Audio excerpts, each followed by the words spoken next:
Salut à tous et à toutes, aujourd'hui on se retrouve pour une nouvelle vidéo sur Swift et Xcode 7,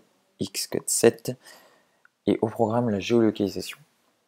Donc juste avant de démarrer, je voulais juste vous parler d'un petit truc, c'est un petit site internet qu'on vient d'ouvrir, donc frenchprogrammation.16mb.com. Donc voilà, donc c'est juste un petit site internet, vous pouvez vous inscrire, c'est pour pouvoir voter pour le prochain sujet de la vidéo. Alors voilà, actuellement, il y avait les votes pour actuels, donc aujourd'hui on va faire la géolocalisation, donc les votes changeront après cette vidéo. Donc voilà, vous pouvez aller voter. Il y a d'autres fonctionnalités qui vont s'ajouter, là le site date juste d'il y a 2 jours, mais il y a plein de nouveautés qui vont s'ajouter, on pourra regarder les vidéos directement sur le site, il y aura peut-être même des vidéos exclusivement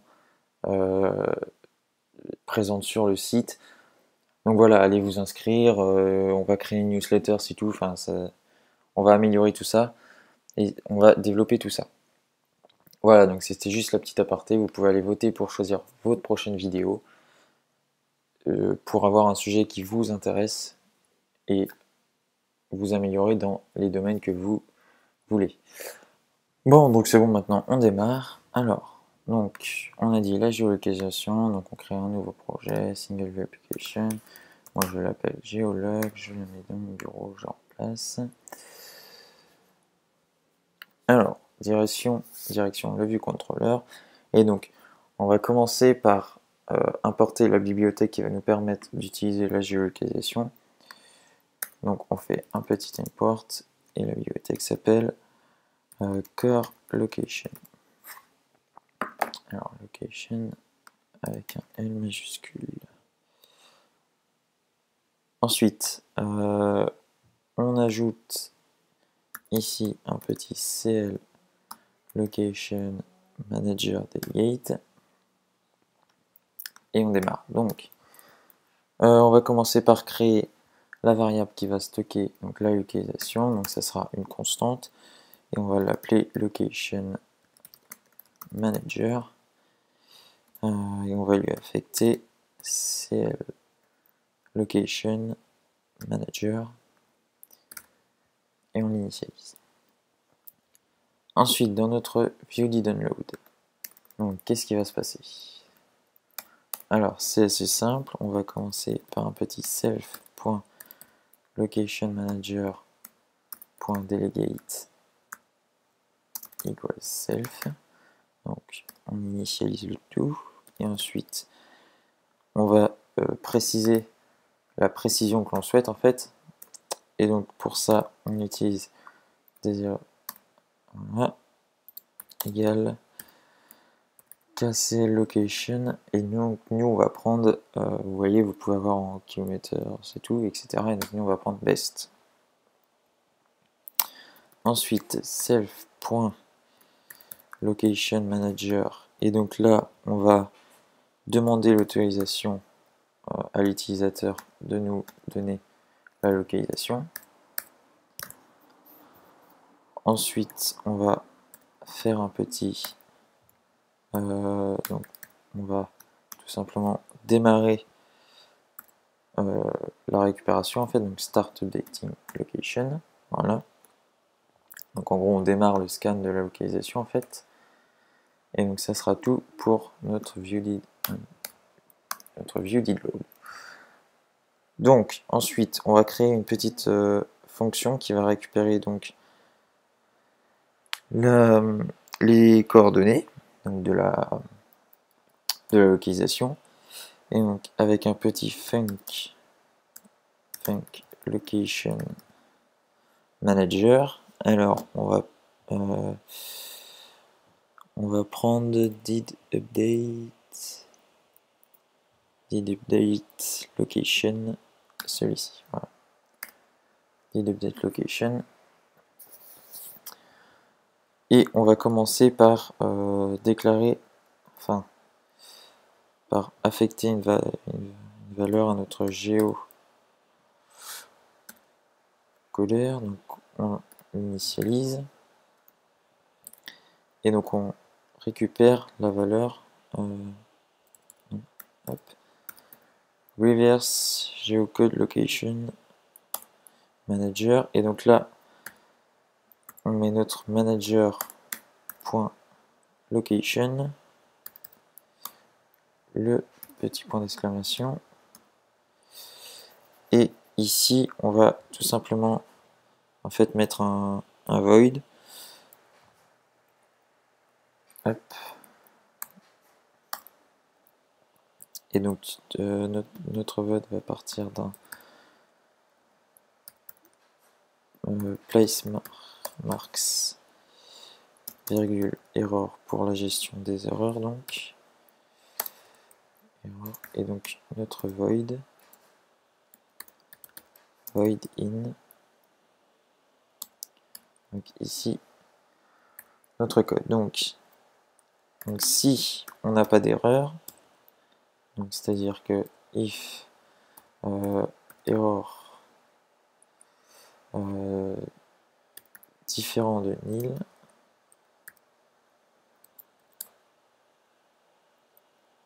non ça si, donc si on a une erreur, puisqu'il est différent de nul, donc c'est à dire qu'on a une erreur, on va juste mettre un petit print, et juste pour savoir que ceci a été vérifié, on va juste mettre un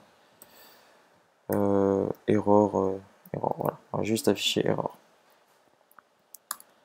Ensuite, alors que là, hop.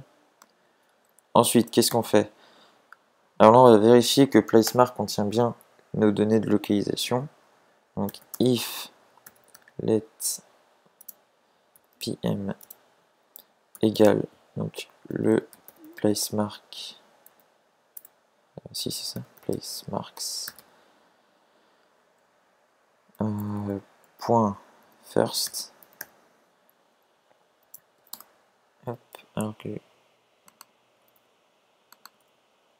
ouais. Voilà. Et donc dans ce cas-là, on va exécuter une petite fonction qui va être display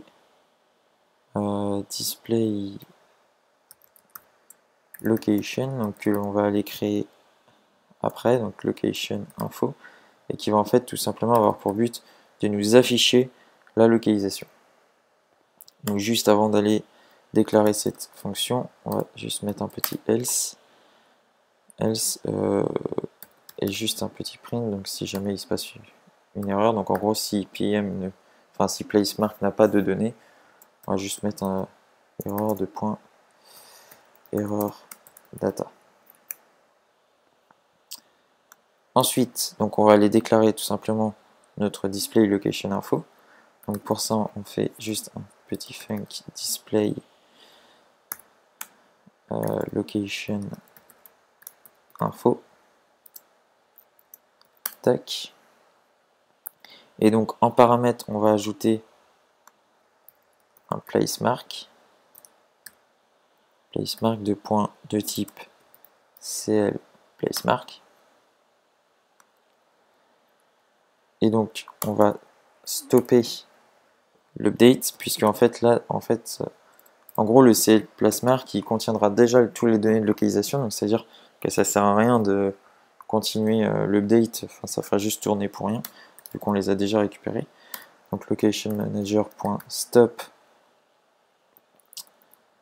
updating location, et ensuite on affiche tous les données. Donc pour afficher les données, donc on va les afficher dans la console basique, et donc ici on va mettre notre placemark point, et donc là on va afficher le numéro de la rue en fait, et donc pour afficher le numéro de la rue, on utilise tout simplement cette petite méthode. Ensuite, on peut également afficher le nom de la rue avec un placemark point. Hop.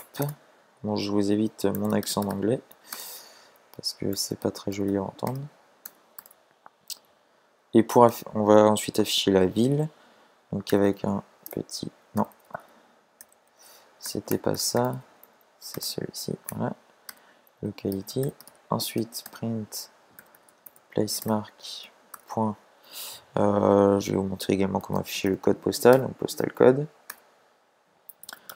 On peut également voir comment afficher par exemple le département avec Sub-Administrative Area. Et on peut également afficher la région, placemark.administrative area ici. Et on va finir par afficher le pays, placemark.country, comme ceci. Donc là on récapitule un petit peu. On commence par donc gérer notre delegate. Ensuite on indique la précision que l'on souhaite dans notre donnée. On demande l'autorisation et on démarre le date. Donc ensuite, c'est-à-dire que ici on va directement partir sur un location manager. On récupère les données dans notre placemark. Donc on vérifie qu'il n'y a pas d'erreur. On récupère le premier donné de notre placemark, ce qui veut dire la localisation. On l'affecte à PM. Et ensuite on affiche avec display location auquel on affecte l'argument PM pour afficher la localisation. Donc PM on le stocke ici dans placemark. Et ensuite on affiche toutes nos valeurs, donc c'est-à-dire le numéro, le nom de la rue, la ville, le code postal, département, région et pays. On va juste finir par gérer le cas où si on avait une erreur, donc avec un petit toujours location manager, sauf que cette fois on prend un did alors il est où, voilà, did fail with error. Et donc ça c'est juste le cas où on a erreur, donc on écrit tout simplement, on va juste mettre un petit message d'erreur, donc erreur, 2 points, et la description de l'erreur,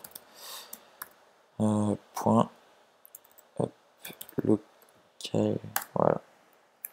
Donc là en fait on gère juste si jamais on a une erreur, Swift exécutera automatiquement cette fonction et on affichera la description de l'erreur. Donc je reprends, en fait j'ai refait un projet, donc j'ai remis exactement où est-ce qu'on en était rendu. Alors pourquoi j'ai refait? Tout simplement parce que j'ai lancé l'application sans filmer, et donc ça m'a affiché l'alerte, et comme l'alerte s'affiche qu'une fois, voilà, je voulais que vous voyiez l'alerte. Donc j'ai refait tout un projet en fait, enfin j'ai refait en gros tout ce qu'on avait fait depuis le début de la vidéo. Là on est rendu exactement au même point, sauf que bon bah mon projet s'appelle geoloc-2 au lieu de geoloc. Donc, il nous restait juste une toute petite chose à faire. Donc, vous ouvrez votre info.plist et vous allez ajouter un nouvel item. Allez, voilà. Que l'on va nommer donc, hop, alors, je vais revenir au début. Alors, voilà. Donc, ns location when in use usage description. Et donc, qui en fait va être la description de l'alerte qui va vous demander la géolocalisation. Donc là par exemple on va mettre demande de géolocalisation. Voilà, hop, on ferme ça. On ferme, voilà.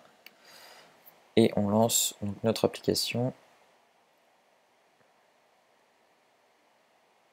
Et donc voilà, donc là on nous affiche, donc on nous demande l'autorisation, donc voilà, donc bon là c'est en anglais, et donc demande de géolocalisation, donc voilà notre description. Donc on accepte bien sûr, et on voit donc notre géolocalisation qui s'affiche bien. Alors moi ça s'affiche à Paris parce qu'en fait j'ai custom la localisation de mon simulateur, puisqu'en fait le simulateur ne récupère pas votre géolocalisation courante, mais vous pouvez choisir une géolocalisation, donc non, custom location. Donc moi j'ai mis les coordonnées donc, de Paris. Et donc vous pouvez également choisir donc d'autres sites, quelques sites dans le monde pour avoir différentes géolocalisations. Donc voilà, ce tutoriel touche à sa fin. Juste peut-être un petit récapitulatif. Donc voilà, donc on gère notre delegate, on donne la précision que l'on souhaite, on affiche un message qui va nous permettre de récupérer l'autorisation, on démarre l'update, tout simplement. Ensuite, qu'est-ce qu'on fait? On crée donc notre fonction Location Manager qui va récupérer les données de géolocalisation grâce à ceci, et on les affiche grâce à notre fonction Display Location Info que l'on appelle donc ici, à laquelle on donne en argument nos informations de localisation PM, donc qu'on récupère ici dans Place Marque. On stoppe la localisation pour éviter de faire tourner en fond, ça sert à rien. On l'affiche ici dans notre console, mais vous pouvez très bien faire un label, des choses comme ça pour l'afficher sur votre écran, avoir quelque chose de plus joli. Et ici, on gère tout simplement les erreurs si jamais on n'arrive pas à récupérer la localisation, en mettant la description pour essayer de résoudre l'erreur un petit peu plus facilement. Voilà, donc ce tutoriel touche à sa fin. Partagez, likez, commentez. Et n'oubliez pas d'aller faire un petit tour sur le site internet frenchprogrammation.16mb.com. Allez voter pour la prochaine vidéo. J'actualise le vote tout de suite après là. Et donc je vous donne 3 choix toujours. Allez voter, ça permet de... c'est pour vous, pour que vous puissiez apprendre des choses qui vous intéressent. Le site, comme j'ai dit en début de vidéo, va s'agrandir. Peut-être du contenu exclusivement pour les inscrits au site. Bientôt une newsletter, c'est tout. Enfin voilà, des choses qui vont arriver assez intéressantes. Voilà, allez faire un petit tour, ça prend 2 secondes. Voilà, une inscription. Vous recevrez peut-être des petites offres ou des choses comme ça. A bientôt pour une nouvelle vidéo.